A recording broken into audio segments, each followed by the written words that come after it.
What's up, everyone? Welcome to another Tips in 10, where we give you the top tips in the least amount of time.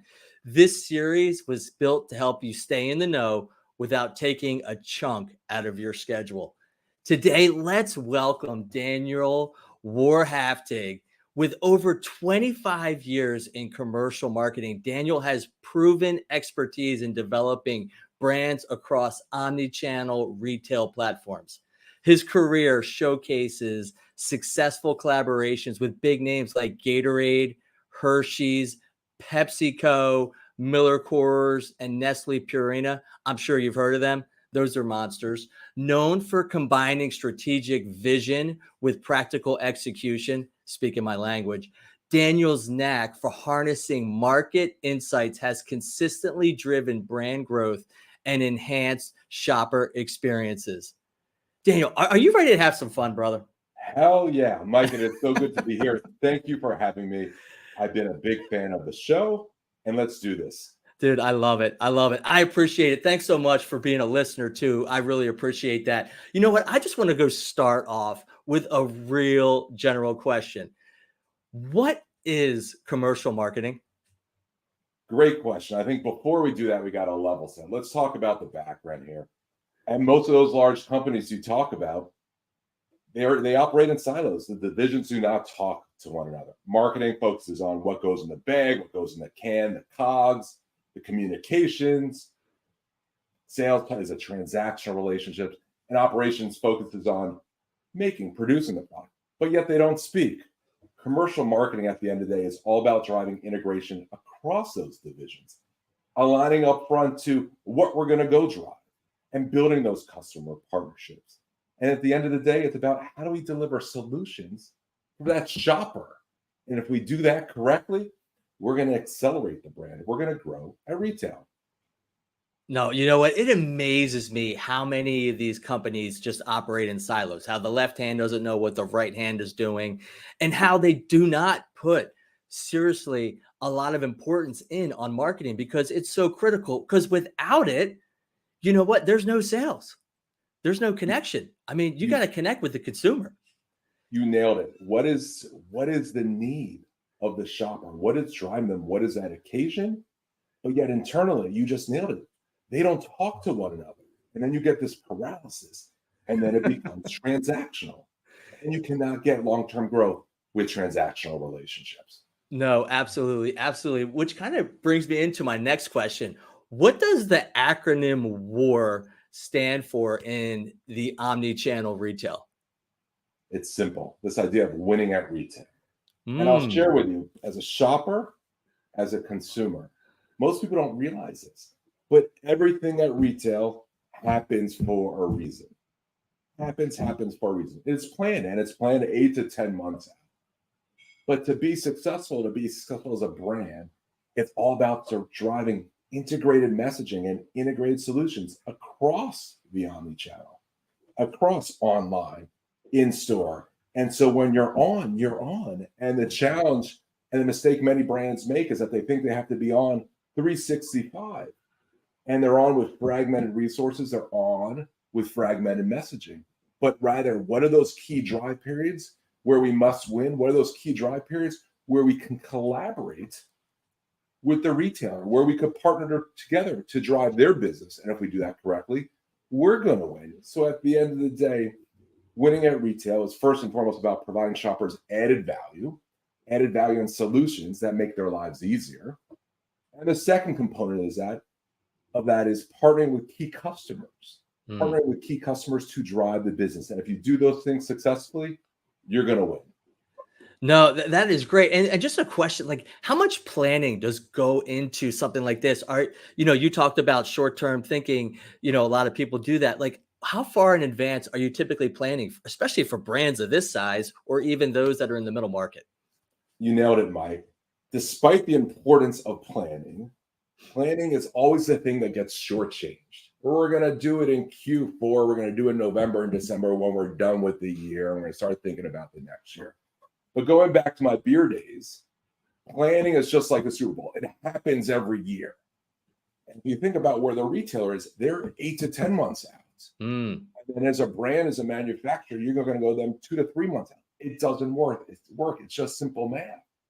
So what needs to happen is that brands with that integrated, with that commercial marketing background, have to move planning up much, much earlier in the process. But they have to do that in a place where where they're already aligned. Here is an organization. Here's what our big bets are. Number one, here's where we're going to invest, and then go to the customer and figure out how you can work together and collaborate to truly drive the business. No, that's good. That is good. So yeah, I mean, listen, everyone's got to have a secret sauce, right? Everyone's, especially if you're going to be on the opposite entrepreneur. I mean, you got to have a secret sauce. You got to watch the masses and do the opposite. So talk to me about what is your secret sauce to win across retail. Winning across retail, I wish I could say there's a silver bullet. People want, what's the simple answer? But in my mind, across my experience, it really comes down to one thing. I refer to it as PDA. And at the end of the day, who doesn't want PDA, right? Like, I know you want some PDA. But for me in this world of retail, it's three things. It's planning, deployment, and it's accountability. You nail all three of those things, you're going to win at retail. But it takes time and it takes an investment. Yeah, and why is it that companies, from an investment standpoint, not just in time, but especially money, isn't it typically the first thing to go? It's the first thing to go. And to the conversation before, with planning, yes, they'll do planning, but it will be late. But once they build the plan, they think they're done. Yeah. It's about building the plan and working the plan. And remember what we said, this is 8 to 10 months out.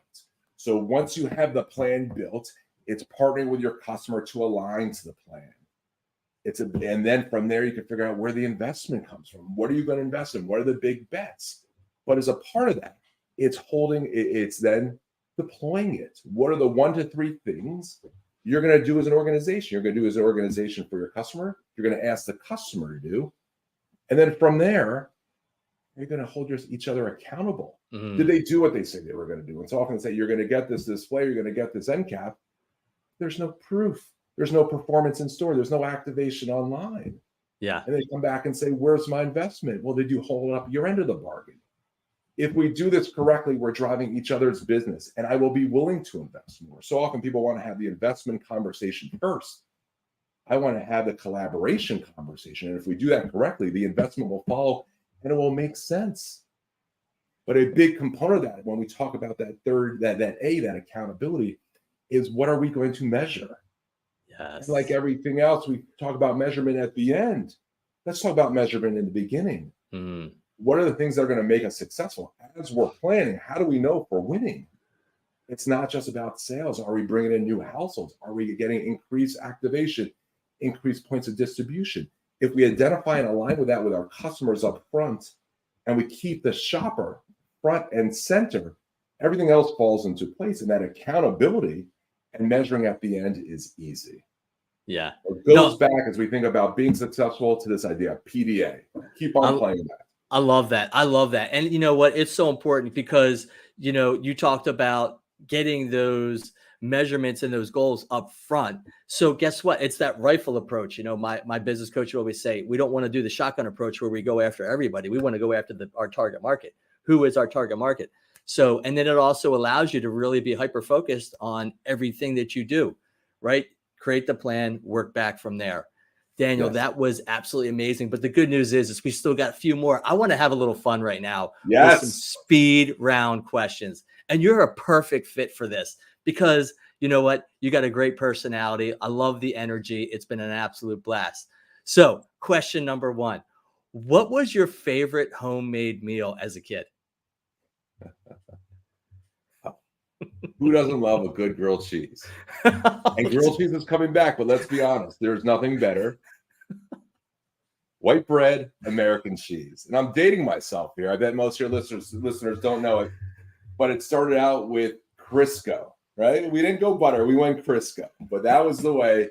And then we upgraded to butter. But when I think about best homemade meals, it's absolutely the grilled cheese. I think you absolutely nailed that. I wasn't even thinking that, but grilled cheese is an absolute winner. Okay, ready? Serious question. And this is big time because this is important because this truly affects me and just even my overall experience in the bathroom. But toilet paper on top or underneath? The funny part is, Mike, I live with 3 women, 3 daughters, and a wife. So maybe that's 4, maybe that's 5. You assume that there's toilet paper still in there. That's the problem with your question. And I'm always refilling the toilet paper. So if I get the toilet paper there, that's the win, right? But it's on top. Fair enough. Fair enough. Absolutely. Absolutely. So it's funny. People know where I stand, in the office, and most of the people in our office are women. So they like to go under just to kind of, I think, annoy me. So they do that with the paper towels too. Last question, and then I want to hear about how everyone can get in touch with you. What item do you misplace the most? Great question. I think it's the car keys.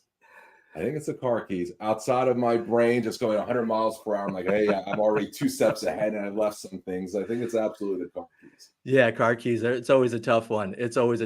Daniel, thank you so much for being on the show. How can our listeners get in touch with you? Great question. This has been a blast. Thank you for having me. Most of my networking is done on LinkedIn. My contact is there, Daniel Warhaftig. And my email is dwarhaftig@gmail.com. But this was fun. This is what I do. Always love talking to people. Always love building brands at retail, this idea of go-to-market and commercialization. So reach out. Let's have some fun and let's continue the conversation. I love it. Daniel, thank you so much. Listeners, get on that. I mean, this guy is a legend. He's absolutely understands brands. He's worked at the top companies. Reach out to him. He's got serious wisdom. Thank you so much for joining us today on Tips in 10. You absolutely crushed it. This was great, Mike. Thank you. Thank you for having me.